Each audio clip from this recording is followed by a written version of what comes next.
I'm Wong, and she's Einat Shoham. So today we're going to talk about online video training for parents. And we know that accessibility to services is a very big problem. And we have some new opportunities here. And it's cell phone. In the United States, 70% of people who are in poverty or in rural areas, they have a smartphone, just like the phone in your hand. And globally, we have 5 billion people who have a mobile device. And I think it's really time to think about how we can better support people through technology.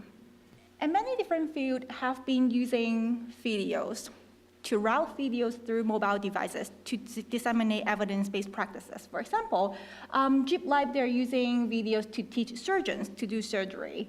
And CDC, they also have a set of videos to teach parents how to use inhalers.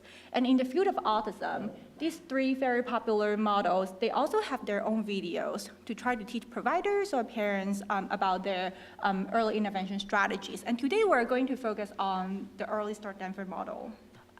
So at the Mind Institute, Early Start Denver model is an evidence-based practice, and Community Early Start Denver model, which is CESDM, is a program and study that try to adapt ESDM and also try to disseminate ESDM to rural communities or low-income families.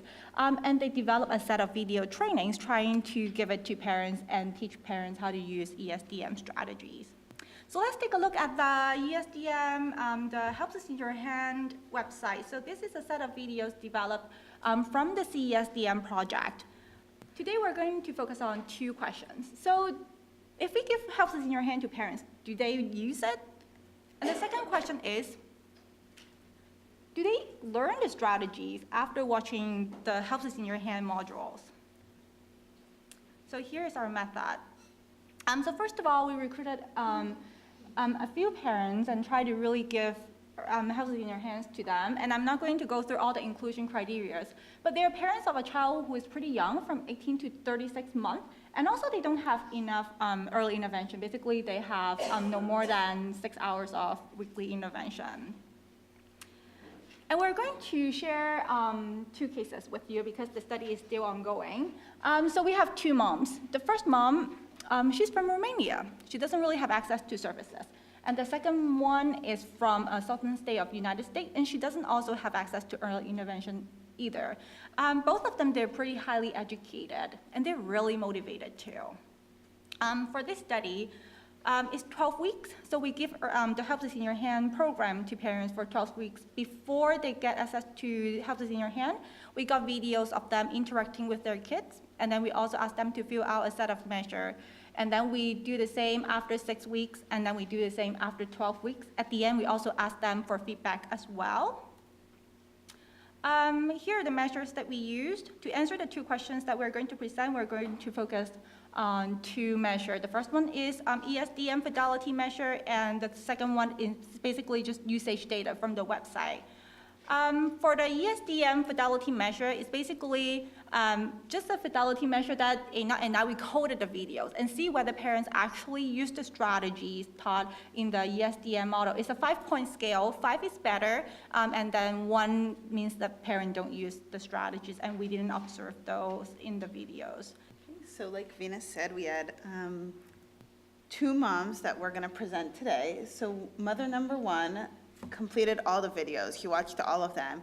Some he repeated up to 6 times, and some only once. So we don't have a lot of data about why some he watched more and some less, but mother 2 in the 12 weeks only watched about 50% of the videos. Both moms were very motivated, but mother 2 actually emailed and said it wasn't enough time to watch all the videos. Even though we thought 12 weeks would be sufficient, it wasn't enough time for her, and he also repeated some of the videos more than once. And this is just the usage data. Both moms, you can see, watched the first videos more than others, and then afterwards you can see they didn't need to watch them as many times. Even mother 1, who went through all of them, only watched the videos probably once later on. And so we did code, like Venus said, we coded them on the fidelity rating scale, and it's a 5-point scale. So both of them were pretty high off to begin with, so both moms were already coded pretty high on the rating scale. And so they did improve, but we don't know. We have 10 parents in the study, so we'll know more about how effective it is, but we did see them using strategies that they weren't using before. So both Venus and I noted that they were, in our observation of their videos, that they were able to get their kids sitting for longer periods of time. And we did ask them at the end what they liked or what they didn't like about the videos. And so you can see a couple of quotes. But this mom actually wrote the things she learned from the videos, and it was what we saw in her videos. She learned a few strategies, and she was definitely using them. And they both talked about some things that they would want us to add on. So they both would like to interact more with other people, whether it's professionals or other parents. They wanted to ask questions. They wanted to have a chance to interact. And they did say that they needed to repeat sometimes because it wasn't as simple as maybe we would expect it to be, but it did take some repetition. So what we're taking away from it is it does need to be simple, and parents do want reciprocity. They want someone to be able to interact with. But both moms did learn things from these videos, so they can be a very helpful tool, it seems like, at least preliminary. Our limitations, of course, it's a sample size. It's a very small sample, only 10 parents. And we can't account for the natural development of children that would have happened over this time.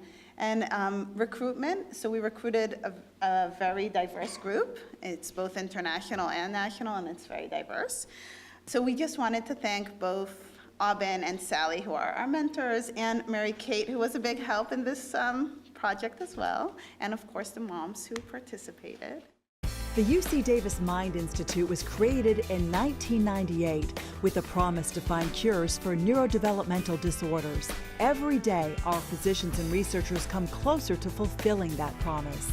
Their groundbreaking research on autism, Fragile X syndrome, chromosome 22q11.2 deletion syndrome, ADHD, and other brain disorders are helping children achieve their fullest potential. Please visit our website to find out more about current studies, upcoming events, and how you can help make a difference.